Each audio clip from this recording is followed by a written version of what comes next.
Hello everyone, good morning সবাইকে। আজকে আমাদের ট্রিপের ফার্স্ট ডে। আমরা আজকে যাব চেরাপুঞ্জি। দাঁড়াও, আমরা যাওয়ার আগে ব্রেকফাস্ট করে নিই। এখানে নাকি খুব ভালো আলু পরোটা বানায়, সেই আলু পরোটা খেতে আমরা চলে এসেছি। তো এই দেখো, তার সাথে চাটনি আর সবজি দিয়েছিল, ভীষণ টেস্টি আর ভীষণ সফট ছিল। খেয়েই আমরা রওনা দিয়ে দিলাম। তো এবারে একটা ভিউ পয়েন্টে নেমে পড়েছি।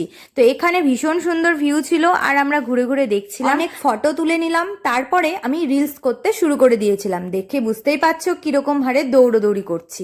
পাহাড়ের পাশে এরকম ফাঁকা সুন্দর রাস্তা দেখলে কার না দৌড়োদৌড়ি করতে ইচ্ছে করে। তো আমরা ঘুরে ঘুরে পাহাড় দেখছিলাম আর মজা করছিলাম। এটাই হলো আমার পল্লবীদি আর আমরাই দুটো ফ্যামিলি মিলেই ঘুরতে এসেছি। তারপরে আমরাও একটু হাঁটাহাঁটি করলাম। এরপরে গাড়িতে উঠে পড়েছি আরও একটি ভিউ পয়েন্টে যাব বলে। তো সেই ভিউ পয়েন্টে আমরা এখানে নেমে পড়লাম। নামার পরে সবাই অনেক ফটোও তুলে নিলাম। নেওয়ার পরে আরও একটি ভিউ পয়েন্টে এলাম, যেটা চেরাপুঞ্জির মেইন কেভ। সেই কেভে আমরা পৌঁছে গেছি। দেখো, দেখতেই পাচ্ছ ভীষণ সুন্দর। এখানে 8টি স্পট রয়েছে। এর ভেতরে আমরা পুরোটাই ঘুরে ঘুরে দেখব, অনেকটাই সময় লেগে যাবে। চলো তাহলে এবারে আমরা ঘুরতে শুরু করে দিই। ফার্স্টে আমরা ফলসের এখানে চলে এসেছি। দেখো, খুব ধীরে ধীরে জল পড়ছে, কারণ এখন বর্ষাকাল নয়, যার কারণে জলের পরিমাণটা ভীষণই কম।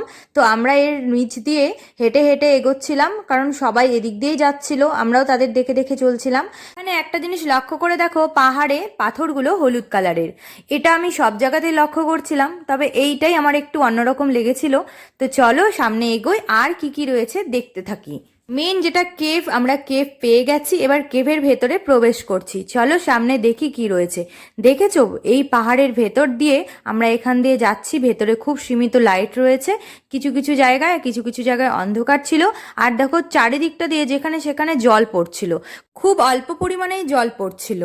আমার তো ভীষণই মজা লাগছিল। আমি নিজেকে আর ঠিক রাখতে পারছিলাম না, আমি লাফালাফি করতে শুরু করে দিয়েছিলাম। তো শেষমেশ একটু আলোর দেখা পেলাম, কেভ থেকে আমরা বেরিয়ে পড়লাম। কেভ থেকে বেরিয়েই সামনে একটি ফলস পেলাম। তো ফলসে একদমই জল ছিল না, আর সেখান দিয়ে আমরা হেঁটে হেঁটে বেরিয়ে এলাম। বেরিয়েই আরও একটি ফলস সামনে পেলাম, সেখানে আমরা একটু ফটো তুললাম।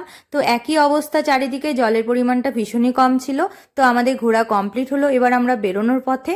আজকের মিনি ব্লগটা এই পর্যন্তই, বাকি অংশটা পরের ব্লগে আসছে। ওকে, আজকের মতো টাটা।